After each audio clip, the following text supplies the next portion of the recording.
ਸੰਗਤ ਜੀ, ਸਭ ਤੋਂ ਪਹਿਲਾਂ ਗੱਜ ਕੇ ਬੁਲਾਓ ਫਤਿਹ। ਆਖੋ ਜੀ ਵਾਹਿਗੁਰੂ ਜੀ ਕਾ ਖਾਲਸਾ, ਵਾਹਿਗੁਰੂ ਜੀ ਕੀ ਫਤਿਹ। ਅੱਜ ਆਪਾਂ ਗੱਲ ਕਰਾਂਗੇ ਇਸ ਘਟਨਾ ਬਾਰੇ।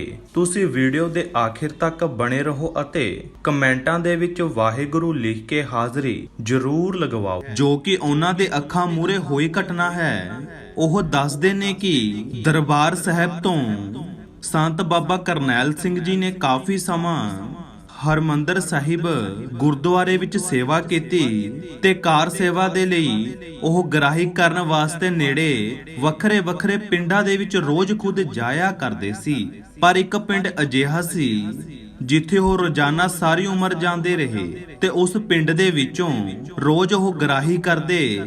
ਇਹਦੇ ਵਿੱਚ ਸਿੰਘਾਂ ਦੇ ਨਾਲ ਜਾਣਾ ਗੁਰਦੁਆਰੇ ਸਾਹਿਬ ਦੇ ਗ੍ਰੰਥੀ ਨੂੰ ਬੇਨਤੀ ਕਰ ਦੇਣੀ ਕਿ ਉਹ ਗੁਰਦੁਆਰੇ ਵਿੱਚ ਲੋਸਮੈਂਟ ਕਰ ਦੇਣ ਕਿ ਕਾਰ ਸੇਵਾ ਵਾਲਿਆਂ ਦੀ ਗੱਡੀ ਆ ਚੁੱਕੀ ਹੈ, ਸੇਵਾ ਕਰਨ ਦੇ ਲਈ ਤਿਆਰ ਹੋ ਜਾਓ।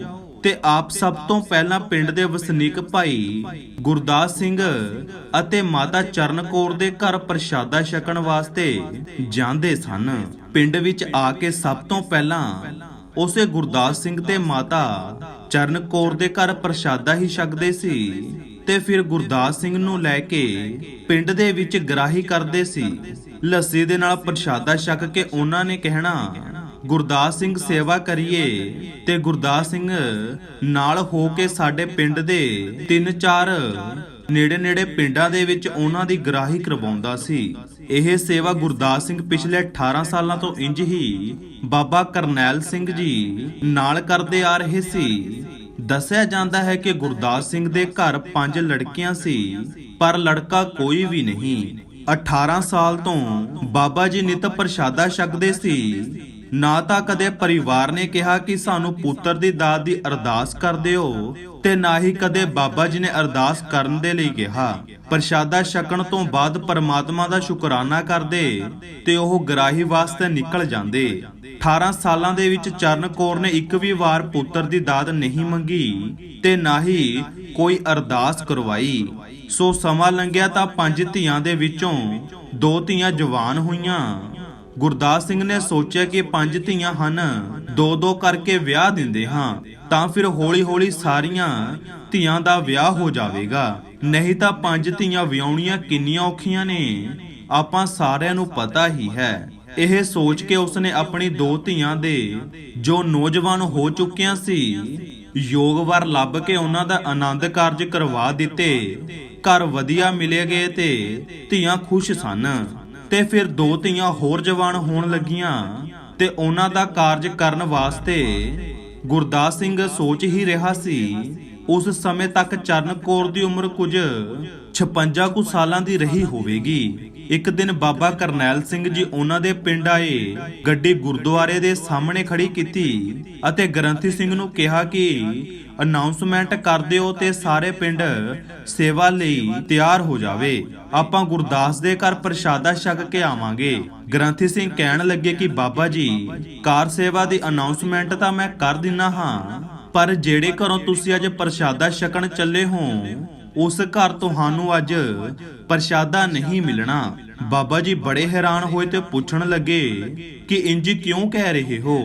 ਤਾਂ ਗ੍ਰੰਥੀ ਸਿੰਘ ਨੇ ਕਿਹਾ ਕਿ ਗੁਰਦਾਸ ਸਿੰਘ ਜੀ ਜਿਸ ਦੇ ਘਰ ਤੁਸੀਂ ਪ੍ਰਸ਼ਾਦਾ ਛਕਦੇ ਹੋ ਉਹਨਾਂ ਦੀ ਘਰ ਵਾਲੀ ਚਰਨ ਕੌਰ ਅੱਜ ਅੰਮ੍ਰਿਤ ਵੇਲੇ ਹੀ ਚੜ੍ਹਾਈ ਕਰ ਗਈ ਹੈ। ਮੈਂ ਵੀ ਉਧਰੋਂ ਉਹਨਾਂ ਦੇ ਘਰੋਂ ਹੀ ਆਇਆ ਹਾਂ। ਸਾਰਾ ਪਿੰਡ ਉੱਥੇ ਉਹਨਾਂ ਦੇ ਘਰ ਵਿੱਚ ਬੈਠਿਆ ਹੋਇਆ ਹੈ। ਬਾਬਾ ਜੀ ਬੜੇ ਹੈਰਾਨ ਹੋਏ ਤੇ ਇੱਕਦਮ ਖਾਮੋਸ਼ ਹੋ ਗਏ। ਨਿਸ਼ਾਨ ਸਾਹਿਬ ਵੱਲ ਦੇਖਿਆ ਤੇ ਕਹਿਣ ਲੱਗੇ ਕਿ ਇੰਜ ਨਹੀਂ ਹੋ ਸਕਦਾ। ਗ੍ਰੰਥੀ ਸਿੰਘ ਨੇ ਕਿਹਾ ਕਿ ਬਾਬਾ ਜੀ ਐਵੇਂ ਹੀ ਹੋਇਆ ਹੈ, ਮੈਂ ਵੀ ਉਧਰੋਂ ਹੀ ਆਇਆ ਹਾਂ। ਸਵੇਰੇ ਨਿਤਨੇਮ ਤੋਂ ਬਾਅਦ ਪਿੰਡ ਉਹਨਾਂ ਦੇ ਘਰ ਵਿੱਚ ਹੀ ਬੈਠਾ ਹੋਇਆ ਹੈ। ਤੁਹਾਨੂੰ ਯਕੀਨ ਨਹੀਂ ਆਉਂਦਾ ਤਾਂ ਤੁਸੀਂ ਖੁਦ ਜਾ ਕੇ ਦੇਖ ਲਵੋ। ਬਾਬਾ ਜੀ ਆਪਣੇ ਸੇਵਾਦਾਰਾਂ ਦੇ ਨਾਲ ਗੁਰਦਾਸ ਸਿੰਘ ਦੇ ਘਰ ਪਹੁੰਚੇ। ਉੱਥੇ ਜਾ ਕੇ ਦੇਖਿਆ ਤਾਂ ਸੱਚ ਵਿੱਚ ਹੀ ਇਹ ਭਾਣਾ ਵਰਤ ਚੁੱਕਿਆ ਸੀ। ਵਿਹੜੇ ਦੇ ਵਿੱਚ ਮੰਜੇ ਦੇ ਉੱਤੇ ਲਾਸ਼ ਪਈ ਹੋਈ ਸੀ ਤੇ ਕੱਪੜੇ ਦੇ ਨਾਲ ਢਕੀ ਹੋਈ ਸੀ। ਦਰੀਆਂ ਵਿਛੀਆਂ ਹੋਈਆਂ ਸੀ ਤੇ ਲੋਕ ਬੈਠੇ ਹੋਏ ਸੀ। ਬਾਕੀ ਵਿਆਹੀਆਂ ਗਈਆਂ ਧੀਆਂ ਤੇ ਰਿਸ਼ਤੇਦਾਰਾਂ ਨੂੰ ਸੁਨੇਹਾ ਲਗਾ ਦਿੱਤਾ ਗਿਆ ਸੀ। ਬਾਬਾ ਜੀ ਮੰਜੇ ਕੋਲ ਗਏ। ਚਰਨ ਕੌਰ ਦੇ ਅੰਤਿਮ ਦਰਸ਼ਨ ਕੀਤੇ ਤੇ ਕੋਲ ਹੀ ਬੈਠ ਗਏ। ਬਾਬਾ ਜੀ ਨੇ ਗੁਰਦਾਸ ਸਿੰਘ ਨੂੰ ਕਿਹਾ ਕਿ ਆਪਣੀ ਧੀ ਨੂੰ ਕਹੋ ਕਿ ਸਤਨਾਮ ਵਾਹਿਗੁਰੂ ਦਾ ਜਾਪ ਕਰੇ। ਥੋੜਾ ਸਮਾਂ ਬਾਬਾ ਜੀ ਉੱਥੇ ਹੀ ਬੈਠ ਗਏ ਕਿ ਇਹਨੇ ਨੂੰ ਪਿੰਡ ਦੀ ਔਰਤ ਉੱਥੇ ਆਉਂਦੀ ਹੈ। ਜਿਵੇਂ ਕਿ ਰਿਵਾਜ ਬਣ ਚੁੱਕਿਆ ਹੈ ਕਿ ਦਿਖਾਵੇ ਦੇ ਲਈ ਥੋੜਾ ਜਿਹਾ ਕੱਪੜਾ ਚੁੱਕ ਕੇ ਲੋਕ ਦਰਸ਼ਨ ਕਰਵਾਉਂਦੇ ਨੇ, ਉਵੇਂ ਹੀ ਉਹ ਔਰਤ ਆਈ, ਮੂੰਹ ਦੇ ਉੱਤੇ ਕੱਪੜਾ ਚੁੱਕਿਆ। ਚੁੱਕਦੇ ਸਾਰ ਹੀ ਉਹ ਹੈਰਾਨ ਹੋ ਗਈ ਤੇ ਉੱਚੀ ਉੱਚੀ ਬੋਲ ਕੇ ਰੌਲਾ ਪਾਉਣ ਲੱਗੀ ਕਿ ਇਸ ਦੀਆਂ ਅੱਖਾਂ ਤਾਂ ਖੁੱਲੀਆਂ ਹੋਈਆਂ ਨੇ। ਉਸ ਦਾ ਰੌਲਾ ਸੁਣ ਕੇ ਲੋਕ ਕਹਿਣ ਲੱਗੇ ਕਿ ਗੁਰਦਾਸ ਸਿੰਘ ਉੱਠ ਕੇ ਉਸ ਦੀਆਂ ਅੱਖਾਂ ਬੰਦ ਕਰ ਦਿਓ। ਸਵਾਸ ਕਈ ਵਾਰ ਅੱਖਾਂ ਰਾਹੀਂ ਨਿਕਲ ਆਉਂਦਾ ਹੈ, ਮਰਨ ਲੱਗਿਆਂ ਅੱਖਾਂ ਖੁੱਲੀਆਂ ਰਹਿ ਜਾਂਦੀਆਂ ਨੇ। ਅੱਖਾਂ ਬੰਦ ਕਰਨ ਦਾ ਧਿਆਨ ਵਿੱਚ ਨਹੀਂ ਰਿਹਾ ਹੋਵੇਗਾ ਕਿ ਅੱਖਾਂ ਬੰਦ ਕਰ ਦਿਓ। ਗੁਰਦਾਸ ਸਿੰਘ ਉੱਠਿਆ, ਕੱਪੜਾ ਚੁੱਕਿਆ ਤੇ ਜਿਵੇਂ ਹੀ ਅੱਖਾਂ ਤੇ ਹੱਥ ਫੇਰਨ ਲੱਗਿਆ ਤਾਂ ਇੱਕਦਮ ਡਰ ਕੇ ਪਿੱਛੇ ਹਟ ਗਿਆ ਤੇ ਕਹਿਣ ਲੱਗਿਆ ਇਸ ਦੀਆਂ ਅੱਖਾਂ ਤਾਂ ਘੁੰਮ ਰਹੀਆਂ ਨੇ। ਹੱਦ ਤਾਂ ਉਸ ਵੇਲੇ ਹੋ ਗਈ ਜਦੋਂ ਦੇਖਿਆ ਗਿਆ ਕਿ ਉਸ ਦੇ ਸਵਾਸ ਵੀ ਚੱਲ ਰਹੇ ਨੇ। ਚਰਨ ਕੌਰ ਉੱਠ ਕੇ ਬੈਠ ਗਈ ਤੇ ਬਾਬਾ ਜੀ ਨੇ ਉਸ ਦੇ ਕੋਲ ਆ ਕੇ ਖੜੇ ਹੋ ਗਏ। ਬਾਬਾ ਜੀ ਨੇ ਪਾਣੀ ਮੰਗਵਾਇਆ ਤੇ ਚਰਨ ਕੌਰ ਨੂੰ ਕਹਿਣ ਲੱਗੀ ਕਿ ਇੰਨੇ ਲੋਕ ਸਾਡੇ ਘਰ ਕਿਉਂ ਇਕੱਠੇ ਹੋਏ ਨੇ। ਬਾਬਾ ਜੀ ਕਹਿਣ ਲੱਗੇ ਕੁਝ ਨਹੀਂ ਹੋਇਆ, ਤੁਸੀਂ ਬਸ ਸਤਨਾਮ ਵਾਹਿਗੁਰੂ ਜੀ ਦਾ ਜਾਪ ਕਰੋ। ਜਦੋਂ ਚਰਨ ਕੌਰ ਨੇ ਬਾਬਾ ਜੀ ਵੱਲ ਦੇਖਿਆ ਤਾਂ ਕੁਝ ਬੋਲਣ ਹੀ ਲੱਗੇ ਸੀ ਤਾਂ ਬਾਬਾ ਜੀ ਕਹਿਣ ਲੱਗੇ ਕਿ ਕੁਝ ਨਾ ਬੋਲੋ, ਤੁਸੀਂ ਸਿਰਫ ਸਤਨਾਮ ਵਾਹਿਗੁਰੂ ਜੀ ਦਾ ਹੀ ਜਾਪ ਕਰੋ। ਹੁਣ ਇਸ ਵੇਲੇ ਸਾਰੇ ਪਿੰਡ ਦੇ ਸਾਹਮਣੇ ਇੱਕ ਮਰਿਆ ਹੋਇਆ ਜਿਉਂਦਾ ਹੋ ਉੱਠਿਆ। ਲੋਕ ਹੈਰਾਨ ਸੀ ਤੇ ਸਾਰਾ ਪਿੰਡ ਉੱਥੇ ਹੀ ਮੌਜੂਦ ਸੀ। ਬਾਬਾ ਜੀ ਨੇ ਕਿਹਾ ਕਿ ਗੁਰਦਾਸ ਸਿੰਘ ਸਾਰੀ ਸੰਗਤ ਇੱਥੇ ਹੀ ਮੌਜੂਦ ਹੈ, ਤੁਸੀਂ ਲੰਗਰ ਤਿਆਰ ਕਰਵਾਓ, ਆਪਾਂ ਕੀਰਤਨ ਕਰਦੇ ਹਾਂ। ਕੀਰਤਨ ਚੱਲਣ ਲੱਗਿਆ ਤੇ ਰਿਸ਼ਤੇਦਾਰ ਆਉਂਦੇ ਰਹੇ ਤੇ ਕੀਰਤਨ ਚੱਲਦਾ ਰਿਹਾ। ਸਾਰੇ ਇਹ ਜਾਣ ਕੇ ਹੈਰਾਨ ਸੀ ਕਿ ਚਰਨ ਕੌਰ ਦੁਆਰਾ ਜਿਉਂਦੀ ਹੋ ਉੱਠੀ ਹੈ। ਬਾਅਦ ਵਿੱਚ ਗੁਰਦਾਸ ਸਿੰਘ ਨੇ ਬਾਬਾ ਜੀ ਨੂੰ ਪੁੱਛਿਆ ਕਿ ਬਾਬਾ ਜੀ ਇਹ ਸਾਰਾ ਭਾਣਾ ਕੀ ਸੀ। ਬਾਬਾ ਜੀ ਕਹਿਣ ਲੱਗੇ ਕਿ ਆਪਾਂ 18 ਸਾਲਾਂ ਤੋਂ ਤੁਹਾਡੇ ਘਰ ਪ੍ਰਸ਼ਾਦ ਦਾ ਛਕਦੇ ਆ ਰਹੇ ਹਾਂ ਅਤੇ ਅੱਜ ਤੱਕ ਤੁਸੀਂ ਕਦੇ ਵੀ ਪੁੱਤਰ ਦੀ ਦਾਤ ਵਾਸਤੇ ਨਹੀਂ ਕਿਹਾ। ਅੱਜ ਮੈਂ ਸਵੇਰੇ 3 ਵਜੇ ਜਦੋਂ ਅਸੀਂ ਦਰਬਾਰ ਸਾਹਿਬ ਤੋਂ ਚੱਲਣ ਲੱਗੇ ਕਿ ਮਨ ਦੇ ਵਿੱਚ ਵਿਚਾਰ ਆਇਆ ਤੇ ਆਪਾਂ ਅਰਦਾਸ ਕੀਤੀ ਕਿ ਹੇ ਵਾਹਿਗੁਰੂ ਗੁਰਦਾਸ ਸਿੰਘ ਦੇ ਘਰ ਦੇ ਵਿੱਚ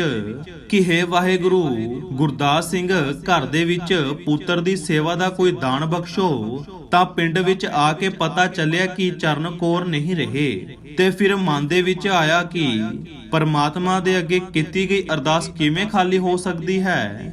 18 ਸਾਲਾਂ ਤੋਂ ਤੁਸੀਂ ਪੂਰੇ ਮਨ ਨਾਲ ਸੇਵਾ ਕੀਤੀ ਸੀ ਤੇ ਉਹ ਅਰਦਾਸ ਕਿਵੇਂ ਖਾਲੀ ਹੋ ਸਕਦੀ ਸੀ। ਫਿਰ ਬਾਬਾ ਜੀ ਨੇ ਪੁੱਛਿਆ ਕਿ ਚਰਨ ਕੌਰ ਦੀ ਕਿੰਨੀ ਉਮਰ ਹੈ ਤਾਂ ਗੁਰਦਾਸ ਸਿੰਘ ਨੇ ਦੱਸਿਆ ਕਿ 56 ਸਾਲ ਦੀ।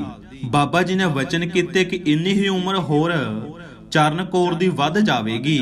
ਚਰਨ ਕੌਰ ਦੇ ਘਰ ਇੱਕ ਪੁੱਤਰ ਨੇ ਜਨਮ ਲਿਆ ਜਿਸ ਦਾ ਨਾਮ ਬਾਬਾ ਜੀ ਨੇ ਗੁਰਵੀਰ ਸਿੰਘ ਰੱਖਿਆ। ਚਰਨ ਕੌਰ ਨੇ ਬਾਬਾ ਜੀ ਨੂੰ ਕਿਹਾ ਹੁਣ ਪੁੱਤਰ ਦੀ ਦਾਤ ਤਾਂ ਮਿਲ ਚੁੱਕੀ ਹੈ, ਬੇਨਤੀ ਕਰਦੀ ਹਾਂ ਕਿ ਅੱਗੇ ਮੇਰੇ ਘਰ ਦੇ ਵਿੱਚ ਪੋਤਿਆਂ ਦੀ ਦਾਤ ਮੈਨੂੰ ਮਿਲੇ ਤੇ ਉਹਨਾਂ ਦੇ ਵਿੱਚੋਂ ਇੱਕ ਪੋਤਾ ਮੈਂ ਗੁਰਦੁਆਰੇ ਸਾਹਿਬ ਦੇ ਸੇਵਾ ਦੇ ਲਈ ਭੇਟ ਕਰਨਾ ਚਾਹੁੰਦੀ ਹਾਂ।